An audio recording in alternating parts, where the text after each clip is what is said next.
बिस्मिल्लाहिर्रहमानिर्रहीम। अस्सलाम वालेकुम डियर स्टूडेंट्स। नेक्स्ट हमारा टॉपिक इसमें है गैस्ट्रुलेशन इन सी अर्चिन। गैस्ट्रुलेशन क्या होती है, उसकी क्या उसमें चेंजिंग्स होती हैं, उस पर मैं छोटा सा इंट्रोडक्शन आपको दिया था क्लीवेज वाले टॉपिक में कि गैस्ट्रुलेशन है movement and rearrangement of the cells to form germ layers. लेकिन यहाँ पर मैं आपको बताता चलूँ कि दो हिस्से हैं इस सवाल के। आपके सिलेबस में फेट मैप का भी लिखा हुआ है, फेट मैप, और इसके साथ ही गैस्ट्रुलेशन का भी लिखा हुआ है। अब इसीलिए यहाँ पर टॉपिक गैस्ट्रुलेशन नहीं है, यहाँ पर हम शुरू में फेट मैप्स पे बात करेंगे। फेट मैप से मुराद ये है कि किस सेल से कौन सा स्ट्रक्चर बनेगा। फेट मैप, फेट किस्मत, एक सेल से नेक्स्ट कौन सा स्ट्रक्चर बनेगा उसको फेट मैप कहते हैं। तो ये सारी चीज़ें समझना ज़रूरी है गैस्ट्रुलेशन पे जाने से पहले। तो इसके लिए हम जनाब इसमें जो चीज़ें शुरू करेंगे वो उसमें नंबर 1 पे आ जाएगा कि सी अर्चिन में जो क्लीवेज हो रही है, सी अर्चिन में जब क्लीवेज हो रही है तो उसमें क्लीवेज के बाद जो है वो जब ग्रुप ऑफ सेल बन रहे हैं तो उसमें किस किस किस्म के सेल बन रहे हैं। तो फर्स्ट पॉइंट पे वो बता रहा है, कहता है कि sea urchin show radial holoblastic cleavage.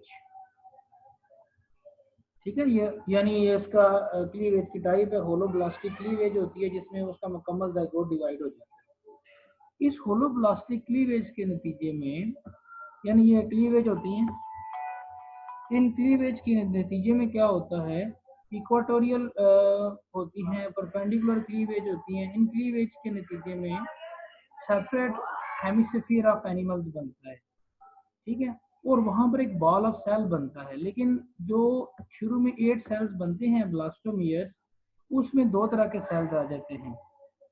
ठीक है, यानी जो ब्लास्टोमियर आपका सेल है, ब्लास्टोमियर जो बनते हैं उसमें जाइगोट के दौरान, उनमें 2 तरह के सेल बन रहे हैं। एक का नाम है, इसमें मीजोमियर बनते हैं। मीजोमियर अगर 2 हिस्सों में डिवाइड होते हैं, एक हो जाता है माइक्रोमियर और दूसरे नंबर पे हो जाता है मैक्रोमियर। तो 4 cells of animal tier, tier कहते हैं गुच्छे को, क्लस्टर को। The 4 cells of animal tier divide medianly, जो दरमियान से उसको डिवाइड होते हैं तो 8 ब्लास्टोमियर बन जाते हैं। ये जो 8 ब्लास्टोमियर बनते हैं इनको हम कलेक्टिवली मीजोमियर कहते हैं। यानी ब्लास्टोमियर का जिनका साइज सेम होता है उनको हम मीजोमियर कहते हैं। ठीक है जी। उसके बाद जब आगे वो 2 हिस्सों में तकसीम हो जाता है, मीजोमियर क्या है,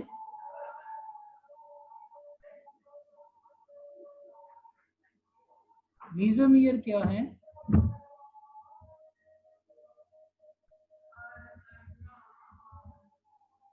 वो जो 8 सेल जो बने हैं जो सेम साइज के हैं उनको मीजोमियर कहते हैं।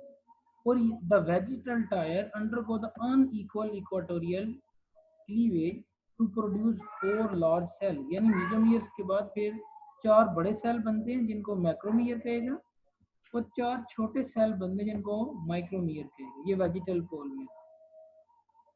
As the 16 cell embryo cleave, तकसीम होता है, the 8 animal mesomere divide equatorially. Equatorial हिस्से में डिवाइड होकर 2 टायर बना देते हैं, AN1 और AN2।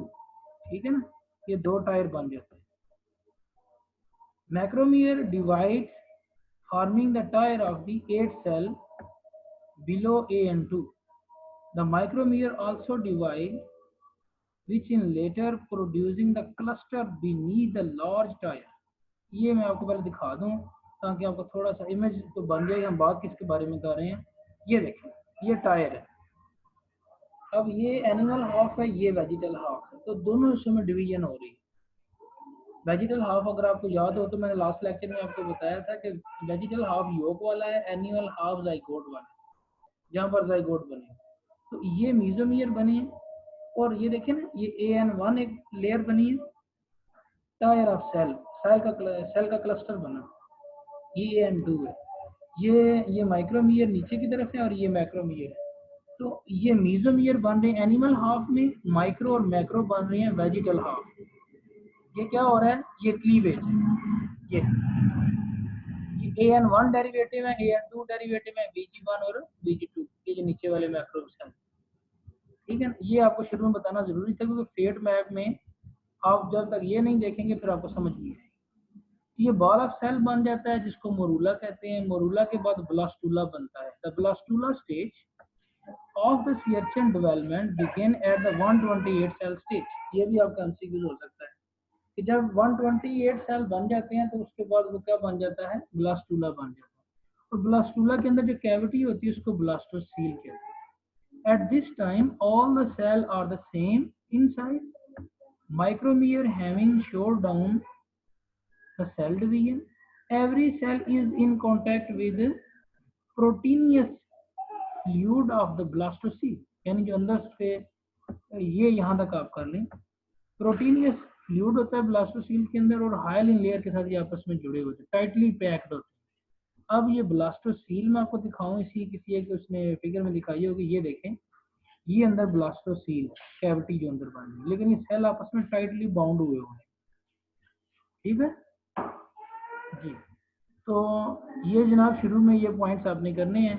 तो बाकी चलें इनको इतना थोड़ा सा स्किम कर लेते हैं क्योंकि टॉपिक हमारा है गैस्ट्रुलेशन और उसके बाद फेट मैप।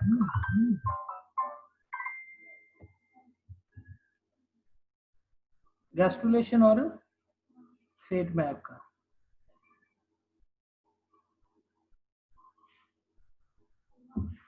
तो बच्चों इसमें हम पॉइंट्स को लेके चलते हैं।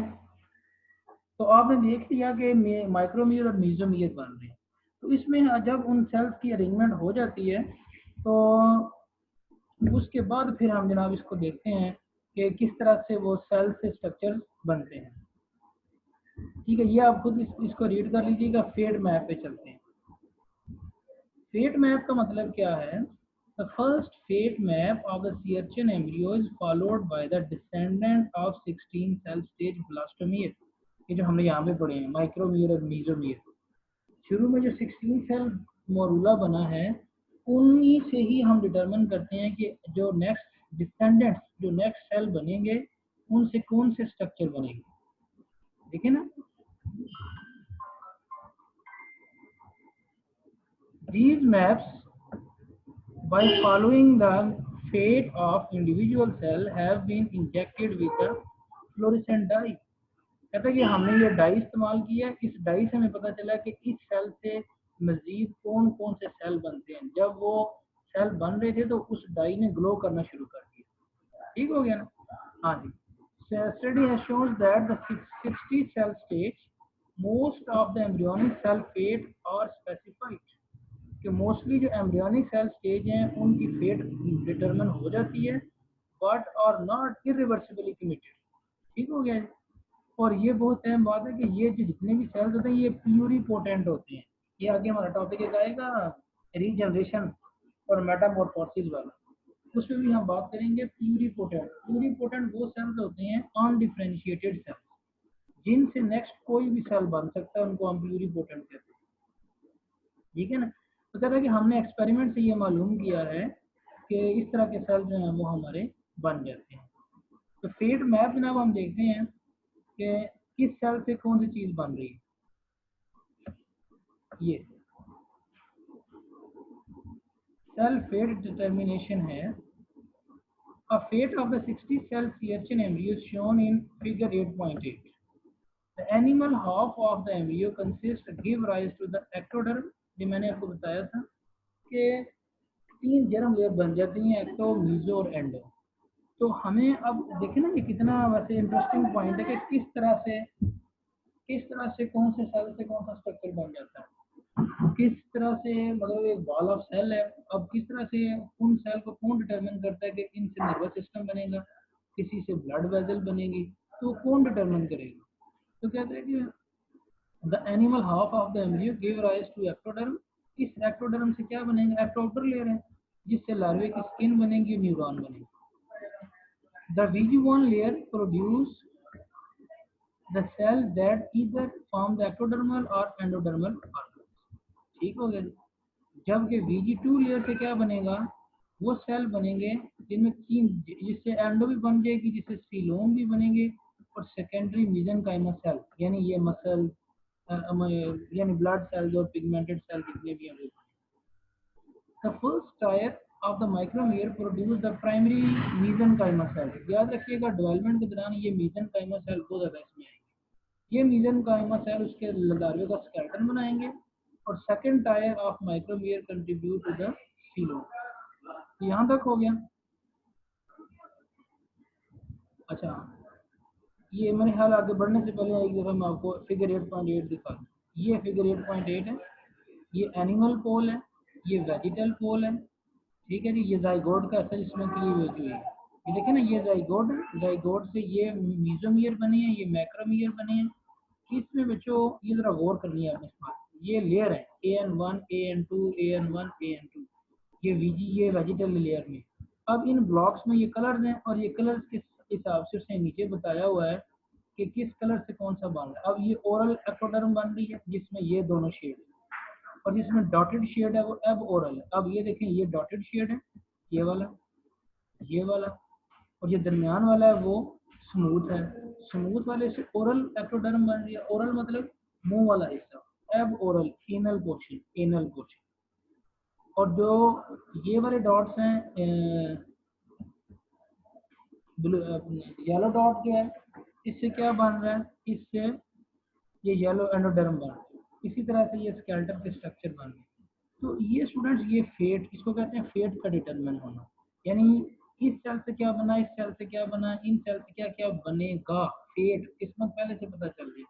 साइंटिस्ट को कैसे पता चला, उन्होंने इस तरह की डाइज इस्तेमाल की है, डाई जो उन्होंने जाइगोट में इंजेक्ट कर दी है। फिर उनसे जो जो सेल बनते रहे हैं वो पहचान लेते थे कि येलो डाई हमने डाली थी, तो उससे फिर एंडोडर्म बन रहा है। और ये सेल आए कहाँ से, ये सेल मैक्रोमियर से आ रहे हैं, ये एनिमल पोल से आ रहे हैं, वेजिटल पोल से। होपफुली आप मेरी बात को फॉलो कर रहे होंगे। ठीक हो गया। तो ये जनाब इसमें वो सारी बातें इसमें वो यही बता रहा है। हाँ, कहते हैं जी, the blastomere have a consistent fate in the larva. Most of the fates are achieved by the conditional specification. कहते सम टाइम ऐसा होता है कि इसकी फेट फिक्स होती है जो बाद में चेंज नहीं होती, लेकिन सम टाइम कुछ की फेट नेबरिंग सेल पर डिपेंड कर रही होती है। जिस तरह के नेबरिंग सेल इंड्यूस करेंगे उस तरह का स्ट्रक्चर बनेगा। ठीक है ना। इसी तरह से अगर आप देखें कि the skeletogenic micromere are the only cell whose fate are determined automatically autonomously if these micromeres are isolated in the embryo। कहते हैं अगर हम इन सेल्स को निकाल कर किसी टेस्ट ट्यूब में रख दें तो इनसे फिर भी स्केलेटल स्ट्रक्चर ही बनेगा, यानी इनकी स्ट्रक्चर फिक्स है, ये किसी दूसरे सेल पर डिपेंड नहीं करती। तो ये इस तरह से पता चलता है कि किस तरह से एक सेल से एक स्ट्रक्चर बने। ये मैं मेन पॉइंट आपको इसमें करवा रहा हूँ, ये फेट वाला आपके सिलेबस में शामिल है। अच्छा जी, अब कहते हैं कि जनाब ये कैसे होता है कि सेल के एक जैसे देखने में लग रहे हैं, हर सेल के अंदर एक जैसा न्यूक्लियस है, एक जैसा DNA है, तो कैसे पता चलता है कि इस सेल से ये स्ट्रक्चर बनेगा। ठीक है, the signalling molecule involve in the cell specification are just now identified कि the molecule responsible for specifying, वो मॉलिक्यूल जो अपने नेबरिंग सेल को इंड्यूस करता है कि तुमको इस तरह का स्ट्रक्चर बनाओ, उस मॉलिक्यूल का नाम है beta catenin. Beta catenin is actually a transcription factor that is activated by, यानी बीटा कैटिनिन ट्रांसक्रिप्शन फैक्टर है। अब आप समझ रहे हैं, ट्रांसक्रिप्शन फैक्टर का मतलब है कि ये साइटोप्लाज्म में मौजूद हो। हाँ, तो ये जीन होती है WNT सिग्नलिंग पाथवे, इससे ही एक्टिव होती है। बीटा कैटिनिन स्पेसिफाई द माइक्रोमियर, यानी जिस तरह से, यानी ये जो माइक्रोमियर है ये क्यों इस तरह से बनाते हैं, ये स्किन बनाएंगे, वो मसल बनाएंगे, वो स्केलेटन बनाएंगे, तो उनके अंदर सिग्नलिंग मॉलिक्यूल है, सिग्नल देता है उनको कि तुम ये काम करो। तो सिग्नलिंग मॉलिक्यूल का नाम क्या है, बीटा कैटिनिन। ठीक हो गया। तो बीटा कैटेनिन मॉलिक्यूल जो है ये एक्यूमुलेट होता है in the nucleus of those cells fated become endoderm or mesoderm. Accumulation can occur even if the micromeres एकत्र और separated. कहते अगर हम इनको सेपरेट भी कर लें तो ये बीटा कैटेनिन उसमें मौजूद रहेगी। Number 2, nuclear information appear to be responsible for specifying the vegetal half of the embryo. It is possible that the level of the nuclear beta catenin accumulation help to determine the mesodermal and endodermal cell। ठीक हो गया। यानी beta catenin जो है accumulation of beta catenin in the every cell transform the presumption of ecto and endoderm, and beta catenin is critical for the specification of and empowering them and induce the ability above the vegetal layer। ठीक हो गया जी। तो इन layers को basically जो main point आपने करना है वो बीटा कैटेनिन का बताना है जो ट्रांसक्रिप्शन फैक्टर है, और उसको कंट्रोल करने के लिए जीन्स होती हैं। एक जीन का नाम WNT से सिग्नलिंग पाथवे है, दूसरा beta catenin is mediated by the PMAR1 gene. ठीक है जी। तो ये इसको कंट्रोल करती हैं। PMA1 protein represses an as yet unidentified gene whose product is generally repressor for the several genes that characterize the primary mesenchymal cells।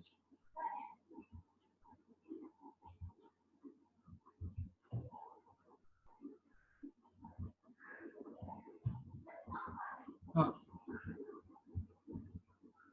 of the animal development is that the gene acting often accomplished through the repression।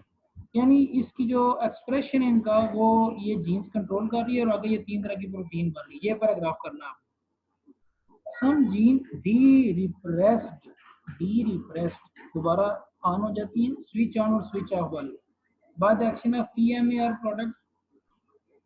उन jeans का नाम क्या है? TBR, ETS, DRI that direct the skeletogenesis, skeleton formation। So the descendant of micromere will form the larval skeleton। The other genes that are activated to thanks the PMR protein or delta protein or P-brain, these genes responsible for initiating the signaling, they form the endoderm and secondary mesenchymal cell। बच्चों ये आपने point करना है। तो इस pathway में भी आपको यही समझाने की कोशिश कर रहा है। ये जहाँ भी आपको शायद मुश्किल लग रहा होगा तो ये PMR जीन इन सारी जीन्स को कंट्रोल कर रहा है, जिससे ये स्केलेटन वगैरह बन रहे हैं। ठीक है जी। ये सिग्नलिंग पाथवे है, इसको आपने तैयार करना है। ठीक हो गया। उसके बाद एक पॉइंट इसमें और कर लेते हैं। हाँ,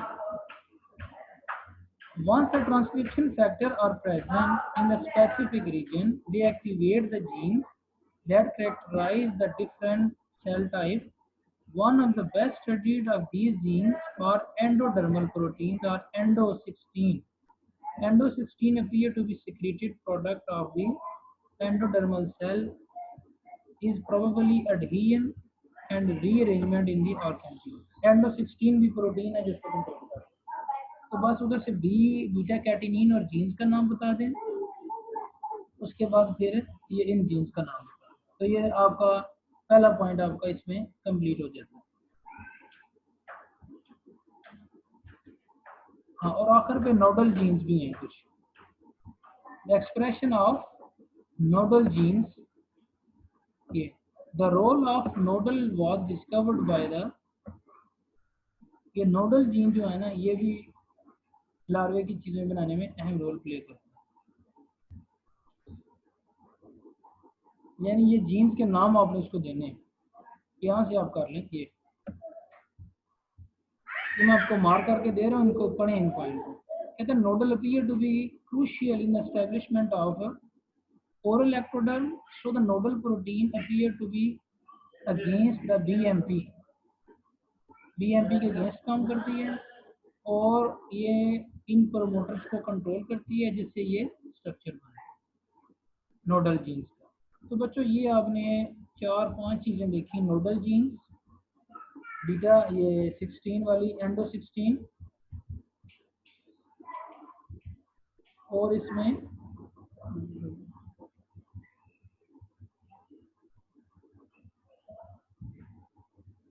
हाँ ये एंडो 16 पे बात की है हमने। ये डिफरेंट, ये पूरा ग्रुप ऑफ जीन्स पे हमने बात की है, ये आपने करना है।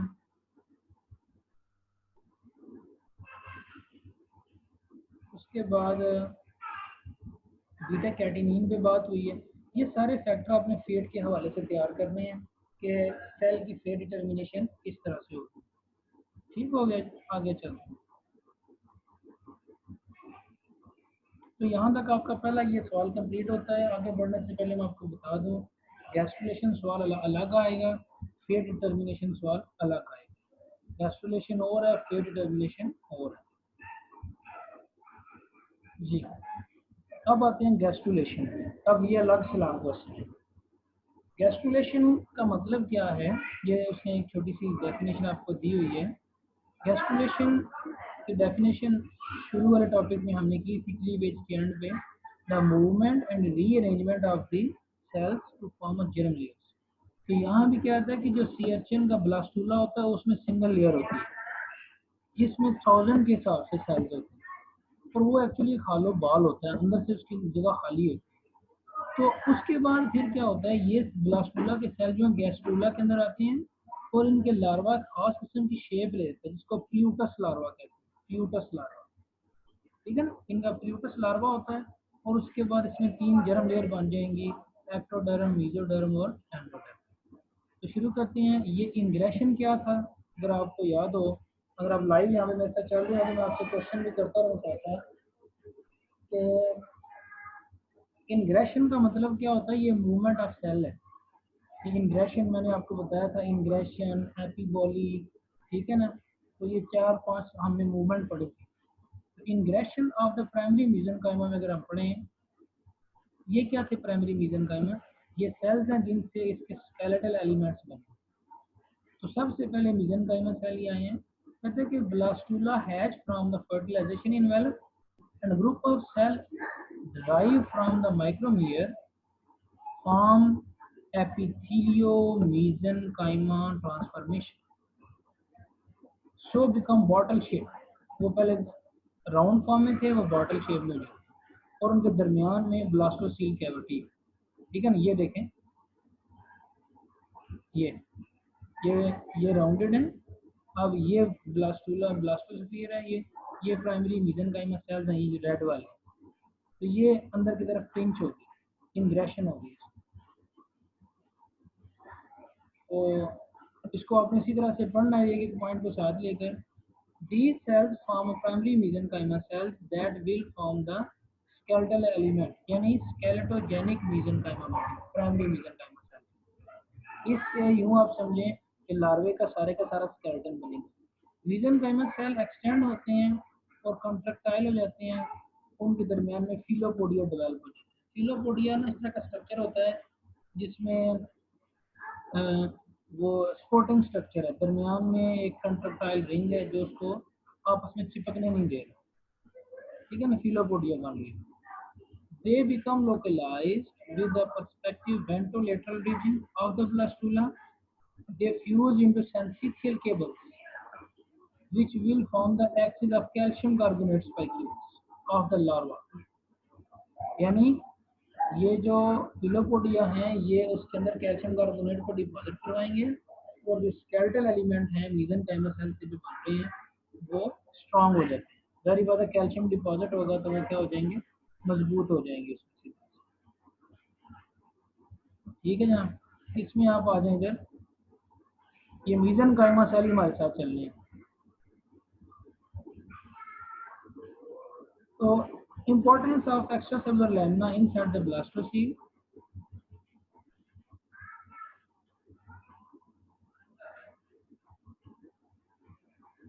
कहते हैं the ingression of micromeer descendants into the blastocele is the result of primary mesenchymal cell losing their affinity for the hyaline membrane. Instead they acquire a strong affinity with the group of protein।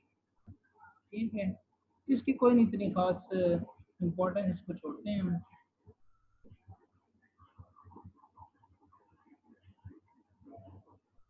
Hall in layer के हवाले से थोड़ी सी बात करनी है कि हाल in layer से क्या क्या क्या अच्छी चीज़ें बन रही हैं। हाँ, कहता है कि there is a heavy concentration of extra cellular material around the ingressing micromolecules inside the blastocoel. The primary mesenchymal cell appear to migrate करते हैं और फिलोपोडिया के स्ट्रक्चर बनाते हैं। अब कुछ प्रोटीन इसके अंदर आ जाएंगे, इसमें फिब्रोनेक्टिन प्रोटीन है, ठीक है ना, सल्फेटेड ग्लाइकोप्रोटीन है। They are necessary to initiate and maintain the migration. जो सेल की माइग्रेशन है उसको ये मेंटेन करवाते हैं। The migrating cells known what stop, when to stop the movement and form the spicules. Spicules समझते हैं? Spicules कहते हैं needle like structure। ये larvae के skeleton का part है, ठीक है ना। Primary mesenchymal cell arranged to form a specific position along the vegetal axis. So at the two sides near the future ventral side of the larva, primary mesenchymal cell cluster और initiate the स्पाइक्यूल formation, यानी primary mesenchymal cell से स्पाइक्यूल formation होना शुरू हो जाएगी। Spicules क्या हैं? Skeletal elements.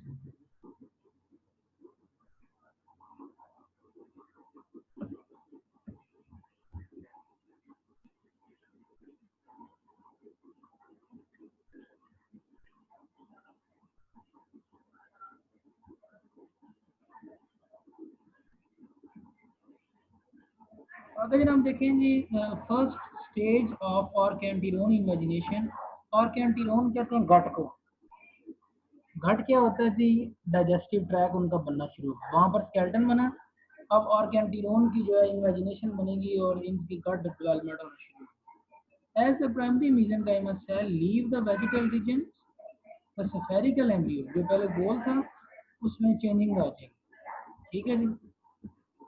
वो चेंजिंग्स क्या हैं? In the cell remain there, these cells thicken and flatten to form vegetal plates, changing the shape of blastomere. The vegetal plate cells remain bound to one another to the hyaline layer of the egg and fill the gap called the ingression of the ऑर्केंटिरोन। तो ऑर्केंटिरोन जो है, जो इसकी internal गट cavity है वो अंदर की तरफ मूव करना शुरू कर देगी। ये तीन आएंगे इमेजिनेशन। फर्स्ट साइड आई है, so the vegetal plate bends inward, invaginate करेगी 1/4 of half of the blastocyst. Then this invaginated region called archenteron. Archenteron primitive gut को कहते हैं। तो शुरू में उसका डाइजेस्टिव ट्रैक्ट बना है वो, और उसकी जो ओपनिंग होगी उसको ब्लास्टोपोड। ये पहला पॉइंट आपका। This invagination appear to be caused by the shape change and vegetal plate cells.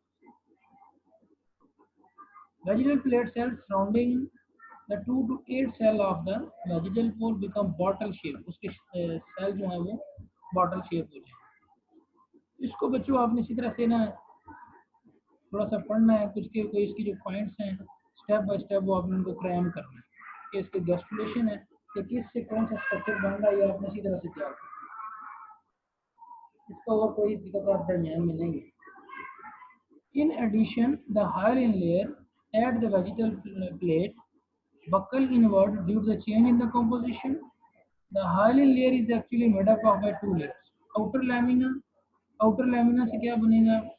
Primarily of hyaline protein, और inner lamina जिससे फाइब्रोपेलिन प्रोटीन बनेगी।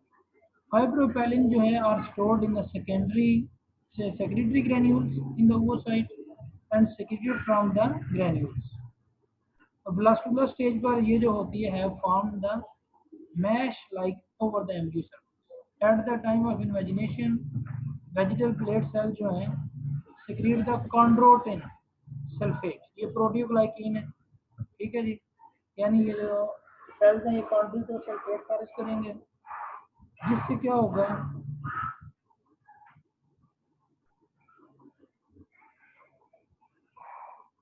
हाँ, हाइली लेयर बनती जाएगी जो उसको स्ट्रॉन्ग देगी। This hygroscopic water absorbing molecule swell inside, ये अंदर की तरफ स्वेल करेंगे और आउटर लैमिना जो है वो वेजिटल रीजन को बल करके बाहर की तरफ ले आएगी। इन मूवमेंट की वजह से क्या होगा कि इन्वेजिनेशन होगी और बकल इन इनसाइड प्राइमरी, ये आपका और कैंटिलोन की movement. At this stage, when the skeletogenic mesenchymal cell ingressing into the blastocele, अंदर की तरफ जाएंगे तो उनकी जो फेट होगी वो specified. The secondary mesenchyma is the first group of the cell invaginating and it forms the tip of the arcantillon blast. It will form the pigmented cell, musculature, ठीक है ना। ये सारे स्ट्रक्चर अब ये बन रहे हैं, ये आपने इसके लिखने हैं। एंडोडर्मल सेल्स हैं, ये सारे के सारे सेल आपने इसमें लिखने हैं। उसके बाद जो नेक्स्ट पॉइंट इसमें आएगा सेकंड एंड थर्ड आर्क एंटीरोन, उससे क्या होगा, अब सेल अंदर की तरफ मूव ही कर रहे हैं, सेल मूव कर रहे हैं तो कुछ स्ट्रक्चर बनते जा रहे हैं। But the invagination of the vegetal cell occur in the discrete stage, कुछ देर के बाद second phase of archenteron formation शुरू होगी, जिसमें बहुत ज्यादा चेंजिंग आएंगे। क्या होगा, एक्सटेंशन होगी, गट की ट्रांसफॉर्मेशन होगी, ये सारे स्ट्रक्चर इसमें होंगे। To accomplish that extension, the cell of archenterone rearrange by migrating over one another, और एक दूसरे के ऊपर माइग्रेट करते हुए फ्लैटेंड सेल बनाए, जिसको हम कन्वर्जेंट एक्सटेंशन कहते हैं। ये आपका क्वेश्चन शॉर्ट में भी आ सकता है, कन्वर्ज होंगे और एक्सटेंड होंगे। In all of sea urchin, the third stage elongation होती है।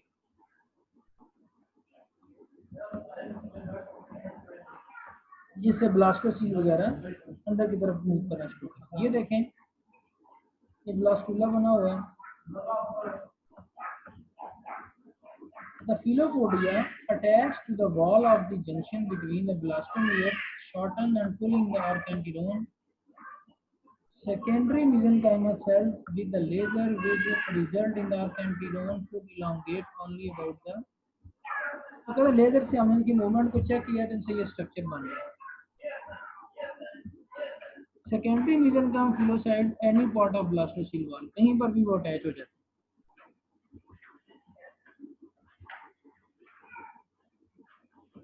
ठीक है, इसके बाद कहते हैं the filopodia extend touch the blastocoel wall at the random site and then retract, इकट्ठे हो जाते हैं।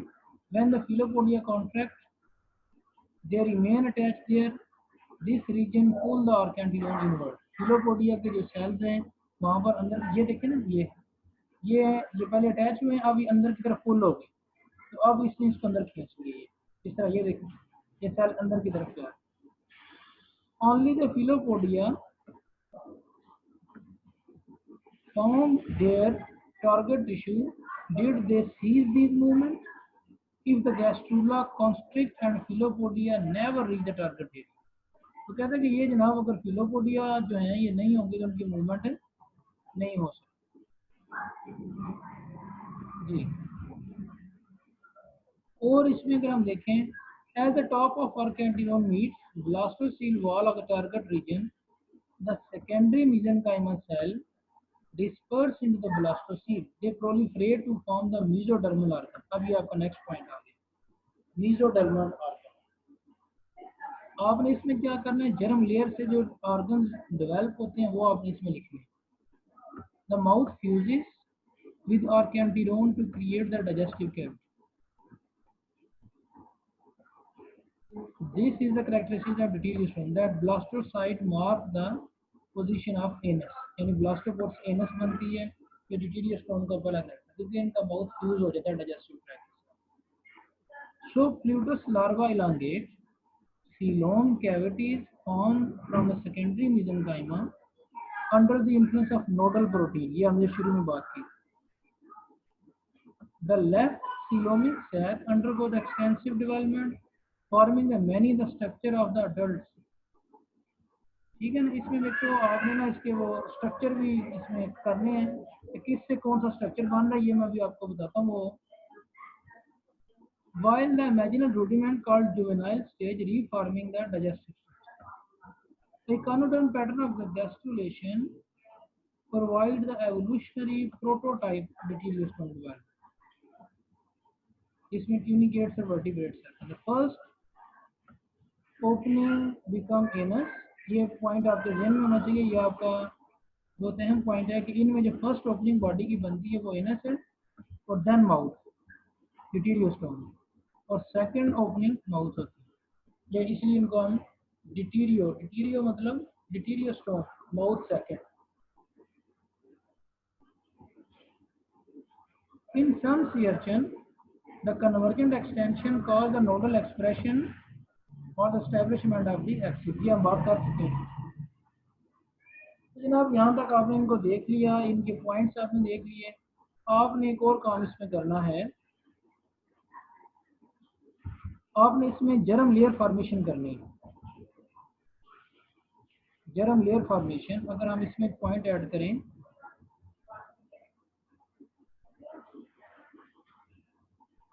कि जर्म लेयर कौन कौन सी बन रही हैं. एक्टोडर्म, मीजो और एंडोडर्म. इन तीनों लेयर से कौन कौन से स्ट्रक्चर बनते हैं वो आपने इसमें एक कोड करना. जब आप इसमें वो कोड करेंगे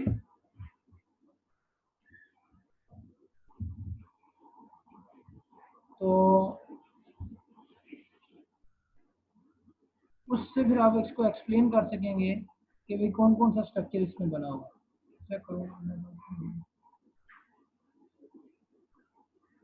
थोड़ा सा सिस्टम. हाँ ये देखें, इसमें आप लिखें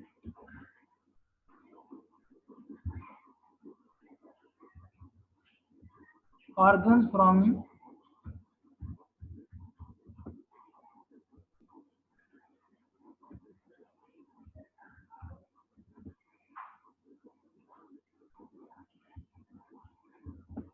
germ layers. ये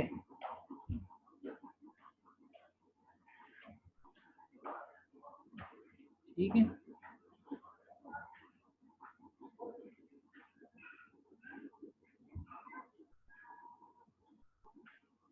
इसमें ये इमेजेस है. मैं अगर कोई इमेज एक देख लो ना,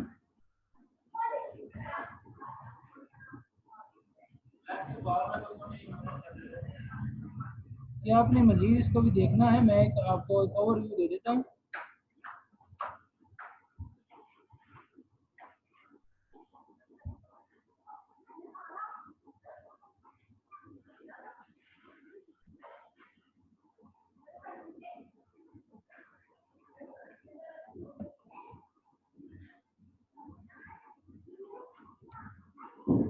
बड़ा ही नहीं हुआ.